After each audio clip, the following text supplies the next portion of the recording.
जय श्री कृष्णा। आज शनिवार के दिन आइए सुनते हैं शनिदेव और सूर्यदेव की यह कथा। धर्म ग्रंथों के अनुसार सूर्य की द्वितीय पत्नी के गर्भ से शनिदेव का जन्म हुआ। जब शनिदेव छाया के गर्भ में थे तब छाया भगवान शंकर की भक्ति में इतनी ध्यान मग्न थी कि उसने अपने खाने पीने तक शुद्ध नहीं थी, जिसका प्रभाव उसके पुत्र पर पड़ा और उसका वर्ण श्याम हो गया। शनि की श्याम वर्ण को देखकर सूर्य ने अपनी पत्नी छाया पर आरोप लगाया कि शनि मेरा पुत्र नहीं है। तभी से शनि अपने पिता से शत्रु भाव रखते हैं। शनिदेव ने अपनी साधना तपस्या द्वारा शिव जी को प्रसन्न कर अपने पिता सूर्य की भांति शक्ति प्राप्त की और शिव जी ने शनिदेव को वरदान मांगने को कहा। तब शनिदेव ने प्रार्थना की कि युगों युगों में मेरी माता छाया की पराजय होती रही है। मेरे पिता सूर्य द्वारा अनेक बार अपमानित व प्रताड़ित किया गया है। अतः माता की इच्छा है कि मेरा पुत्र अपने पिता से मेरे अपमान का बदला ले और उनसे भी ज्यादा शक्तिशाली बने। तब भगवान शंकर ने वरदान देते हुए कहा कि 9 ग्रहों में तुम्हारा सर्वश्रेष्ठ स्थान होगा। मानव तो क्या, देवता भी तुम्हारे नाम से भयभीत रहेंगे। शनि के संबंध में हमें पुराणों में अनेक आख्यान मिलते हैं। माता के छल के कारण पिता ने उन्हें श्राप दिया। पिता अर्थात सूर्य ने कहा, आप क्रूरतापूर्ण दृष्टि देखने वाले मंदगामी ग्रह हो जाएं। यह भी आख्यान मिलता है कि शनि के प्रकोप से ही अपने राज्य को घोर दुर्भिक्ष से बचाने के लिए राजा दशरथ उनसे मुकाबला करने पहुंचे तो उनका पुरुषार्थ देखकर शनि ने उनसे वरदान मांगने के लिए कहा। राजा दशरथ ने विधिवत स्तुति कर उन्हें प्रसन्न किया।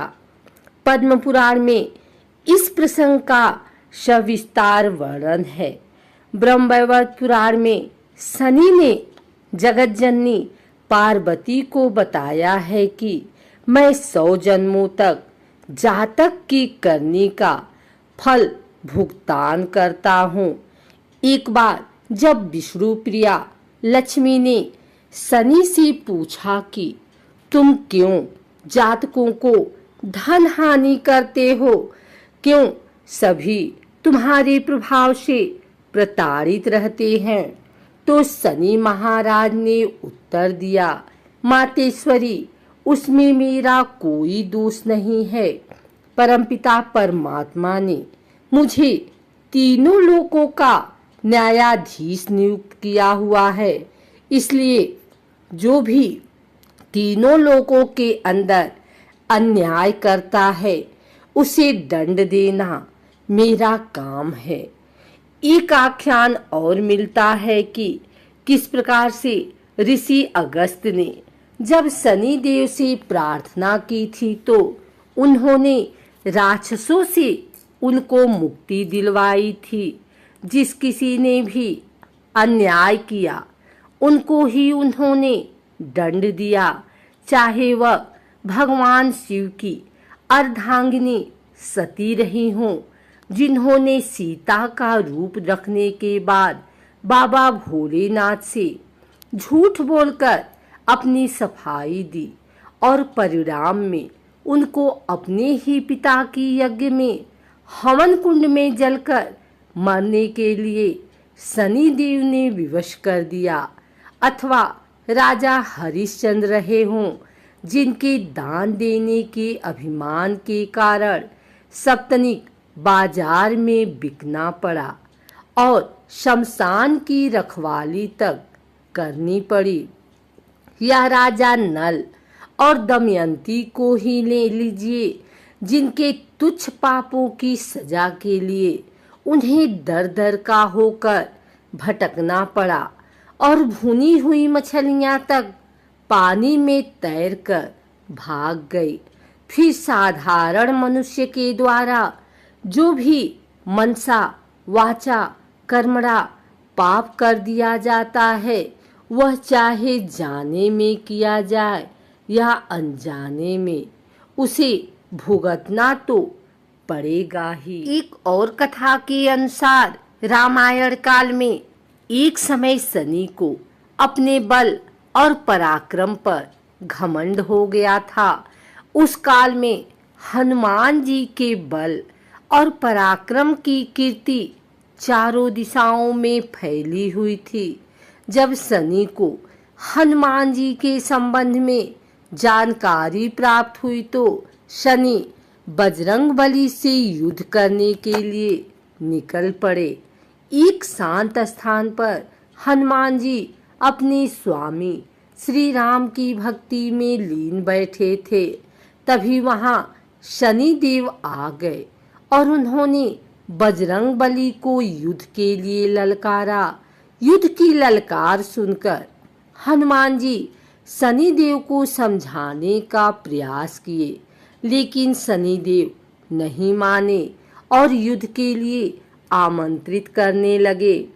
अंत में हनुमान जी भी युद्ध के लिए तैयार हो गए। दोनों के बीच घमासान युद्ध हुआ। हनुमान जी ने शनि को बुरी तरह परास्त कर दिया।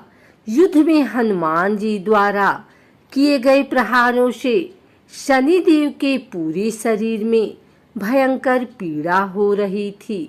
इस पीड़ा को दूर करने के लिए हनुमान जी ने शनि देव को तेल दिया। इस तेल को लगाते ही शनि देव की समस्त पीड़ा दूर हो गई। तभी से शनि देव को तेल अर्पित करने की परंपरा है। उनके जीवन की समस्त परेशानियां दूर हो जाती है और धन अभाव खत्म हो जाता है। जबकि एक अन्य कथा के अनुसार जब भगवान की सेना ने सागर सेतु बांध लिया, तब राक्षस इसे हानि न पहुंचा सके, उसके लिए पवन सुत हनुमान को उसकी देखभाल की जिम्मेदारी सौंपी गई। जब हनुमान जी शाम के समय अपने इष्ट देव राम के ध्यान में मग्न थे, तभी सूर्यपुत्र शनि ने अपना काला कुरूप चेहरा बनाकर क्रोधपूर्ण कहा, हे बानर, मैं देवताओं में शक्तिशाली शनि हूँ। सुना है तुम बहुत बलशाली हो। आंखें खोलो और मेरे साथ युद्ध करो। मैं तुमसे युद्ध करना चाहता हूँ। इस पर हनुमान ने विनम्रता पूर्वक कहा, इस समय मैं अपने प्रभु को याद कर रहा हूँ। आप मेरी पूजा में विघ्न मत डालिए। आप मेरे आदरणीय हैं। कृपा करके आप यहाँ से चले जाइए।